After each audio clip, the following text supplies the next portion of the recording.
Could you use a quick tip daily? How about a tip that can impact your day? My name is Raphael. Join me as I bring you tips by experts around the world. These experts have shared their knowledge and wisdom with me and will directly share them with you. Make sure to subscribe, like, follow, and comment, and I would love for you to become part of the New Tip Daily community.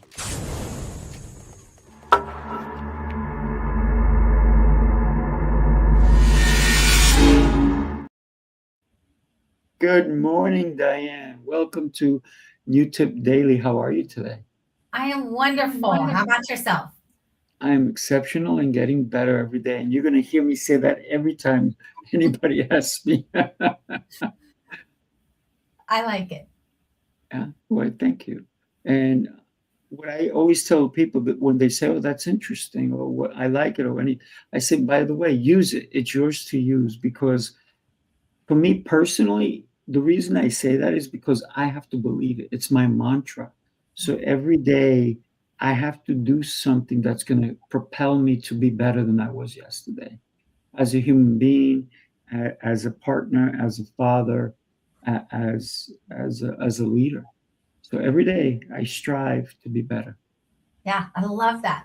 I think that should be everybody's goal, because if we just do a little thing every day to move that needle to be the That's better version of us, think about what yes. we can be pretty quickly. Oh yeah. Oh, absolutely. I'm loving this topic that you're going to bring to us. It's rewiring love. Oh my goodness. I'm I'm ready to listen and learn. All right. So we ready to jump in? Let's do it. Okay. So one of the quick tip for today we're going to talk about is one of the things I love really looking at is our nervous system, how to rewire our nervous system and really create our own safety. So many of us look to other people, our job, our boss, somebody, a partner. We look for somebody else out here to create safety for us in here. And it doesn't work that way. When we create our own emotional safety, we don't need somebody else to behave a certain way. And so we create our safety, and then somebody else can behave any way they want, and our safety doesn't depend on them. It doesn't mean we give people excuses for poor behavior, but we don't make our emotional safety and our well-being based off of somebody else's behavior. Yeah, I love that. So don't rely on somebody else. Yeah.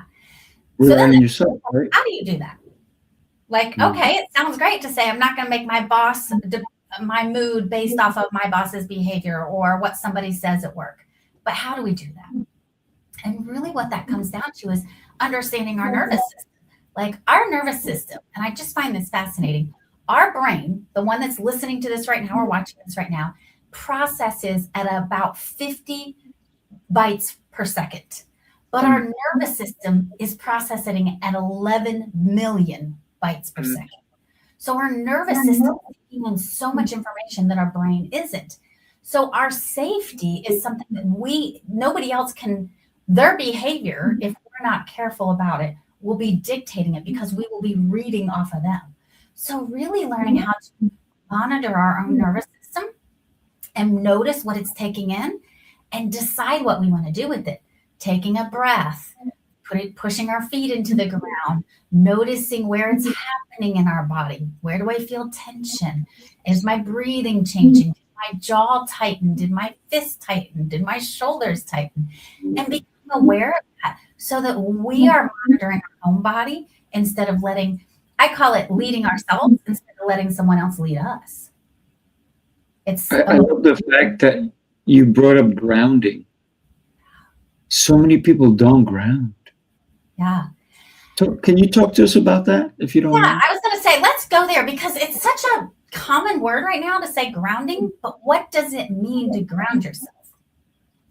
And for people, it's generally the same tools. You may like some more than others. So when I was first learning about this years ago, it was pushing my toes into the ground worked for me. So literally like your arches, like kind of pulling your arches up by pushing your toes into the ground, pushing your knees back a little so that you feel like engaged with your body.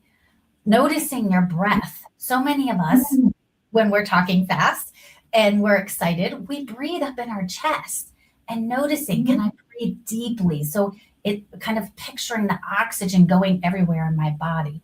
So grounding can be, I think it's the same tools for everybody. We just have different tools that we like better. So finding the tools that like really land for you.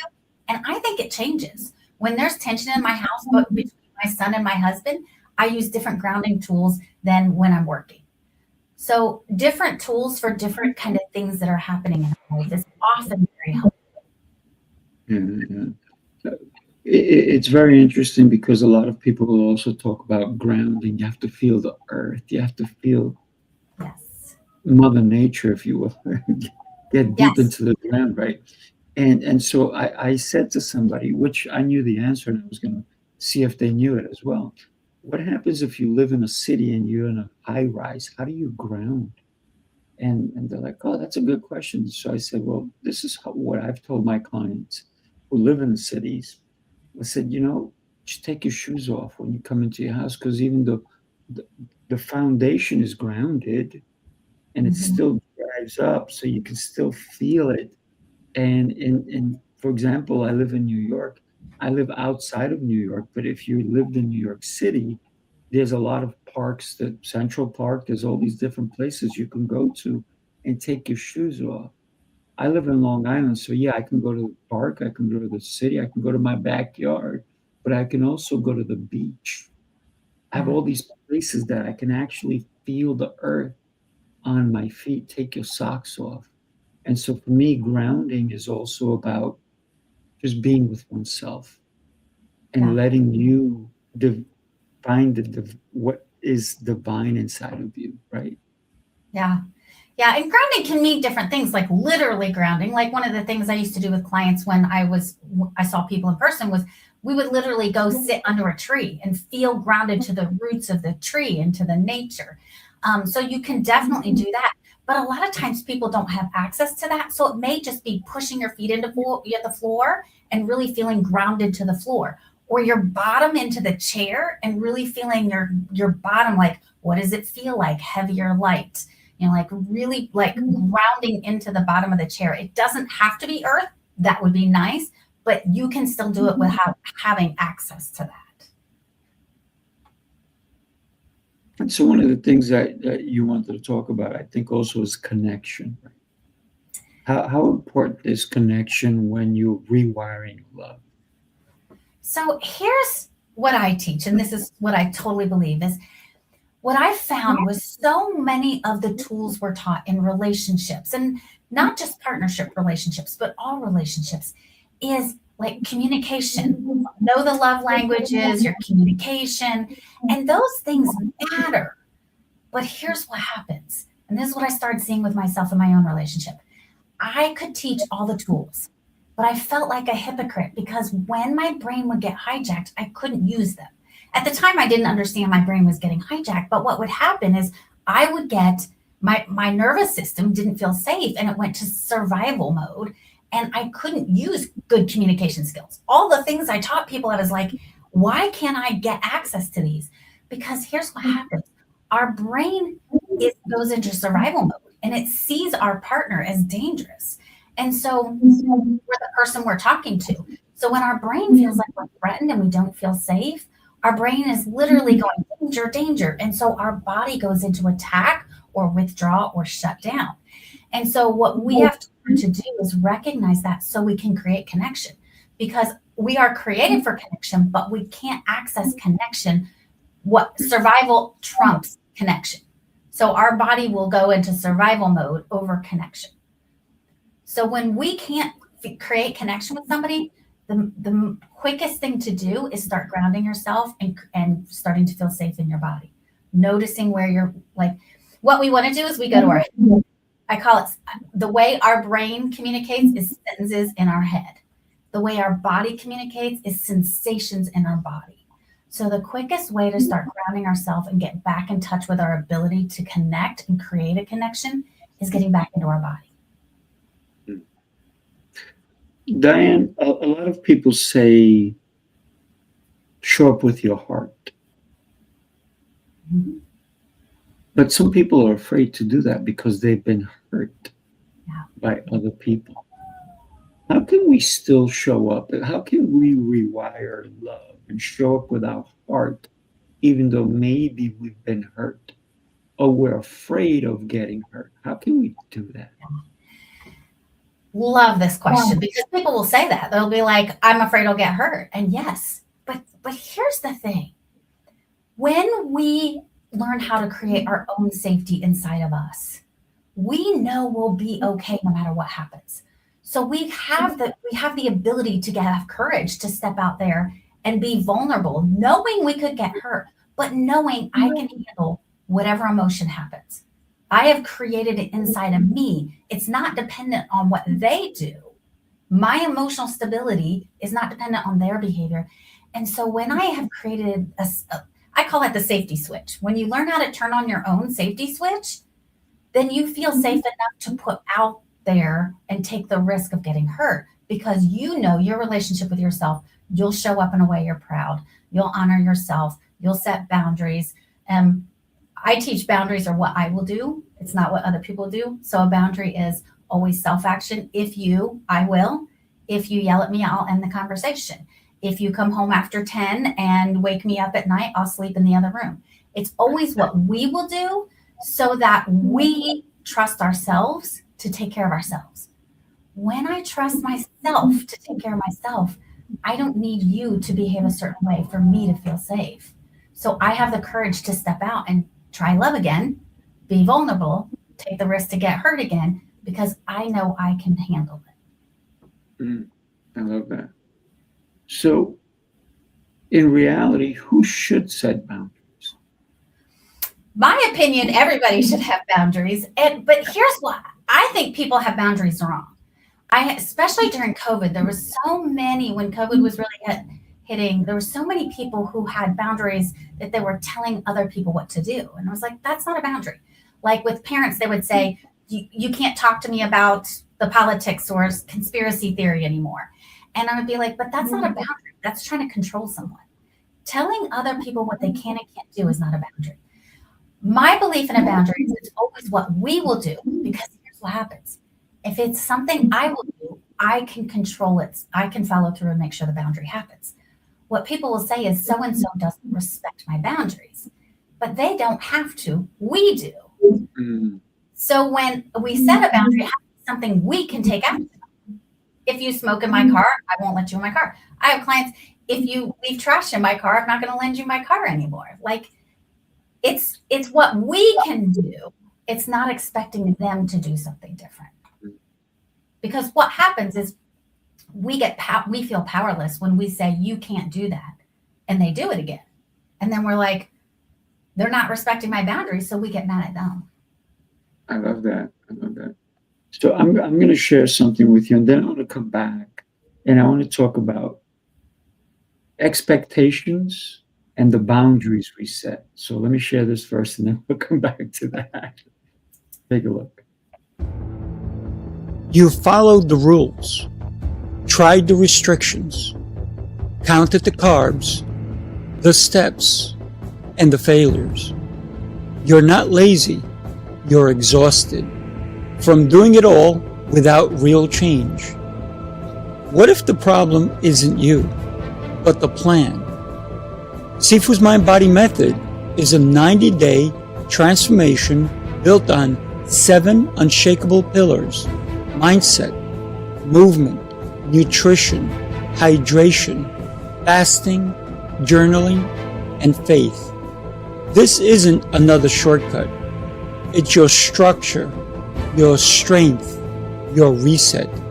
You don't need harder, you need better. Ready to begin? Start today.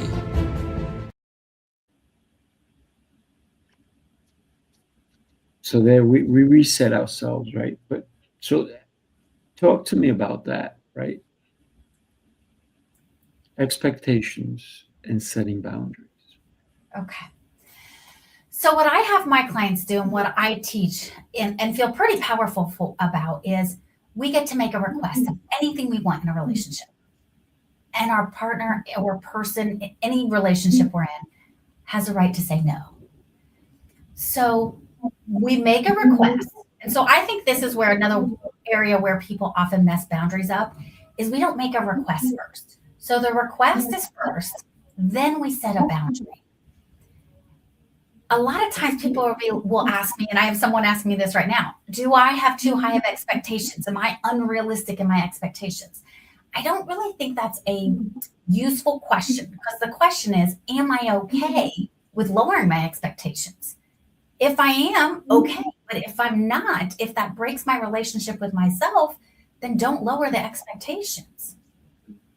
But then make requests and know that the other person can say no.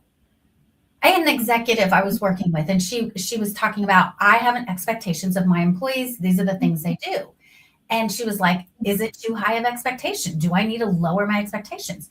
And my answer was, if you feel good about it, then lower them. But if you don't, because then you're going to resent them because you lowered your expectations. So keep your expectations if that's what's honoring you, but know other people may not meet them. And then that's when you have to make requests and set boundaries. I love that. I love that. Because if you lower your expectations, you have to live with them. Right? And here's what happens is when I lower my expectations, I often resent you because I lowered them. And I break every time we do something that is not in line with our authentic self, we break our relationship with ourselves. And when we break our relationship with ourselves, we start to lose ourselves. And then we get frustrated at everybody else because we are losing a sense of what's important to us, what we value, and we're not honoring and speaking our truth. Thank you, Diane. I love this because what you've shared with us is so valuable. And I love the fact that a good friend of mine is here. And, she said, this is so helpful this morning. It began so early, right? When we think about what you're sharing with us, what would you want somebody who either listens to this live or watches the replay, what do you want them to take away from this particular episode? I think I would say you are the author of your life. You are you own your life. And so decide what's important to you, make the requests, and set the boundaries around it. Don't hang your happiness on somebody else's behavior. That's powerful. So don't hang your happiness on someone else's behavior. Because I always say you can only control one person in this world. And that's you. Can't control others. Yeah. Right? Even your kids, parents, even your kids. Let go of trying to control it. Doesn't work. Even though even if you're a mom and the kids came from your belly, guess what? They still have their own ideas and their own concepts.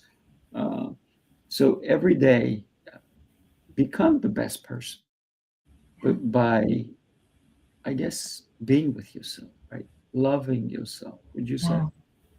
Yeah. I teach that the hardest person to love is ourselves usually. And when we can love ourselves, loving everyone else gets so much easier. Because when we see parts of ourselves and we're like, oh, I don't really love that, but we can lean in and learn to love it. Maybe we don't really like it. Like I have dyslexia. I don't love that I have dyslexia, but really embracing it. For years, I was ashamed of it. I wouldn't do anything that had me spelling anything in front of anybody because I didn't want people to know I couldn't spell. I wouldn't read out loud in anything because still to this day, reading, I'm a little choppy. But I have learned to be like, that's just part of who I am. And I have to embrace it, even though it isn't something I would have liked for myself. Makes sense. Absolutely. But you finally gave in and you said, you know what? It's just my superpower. Right? Thank you so much, Diane. I truly, truly appreciate you and coming on and sharing some tips. Before we go, I want to put your website up and also tell us what somebody can expect when they join your website. Go for it. So on my website, there is free resources. There is a keynote talk on the brain hijack, how to recognize the brain hijack, how to end the brain hijack, and like the 3 pillars that help you end it. And then there is a free quiz to find out what kind of hijack you have, because there's different types. And then there's also a truth and lies handout on relationships. So go to my website to get any of those. And then you can also do a quick meeting with me just to see how I can support you in your relationship changes. Yes. And in case you're listening to this, it's emotional safety. co.com, right? Yes, I'm sorry. Emotional Safety co.com. I should have said that. Yeah, that's okay. But listen, one of the things that we have to do is we have to take action. Otherwise, we won't know. We won't know how awesome your website is unless we go there. So once again, Diane, what a pleasure. I can't wait to have you on my other shows as well. And you give this energy, this power of love thyself. And I love that. So thank you. Thank you. All right. God bless everybody. Dan, hang on for a second, everybody. Make sure you share today's episode with somebody who needs to hear the message that was delivered today. All right, everybody. Take care. Have a blessed day.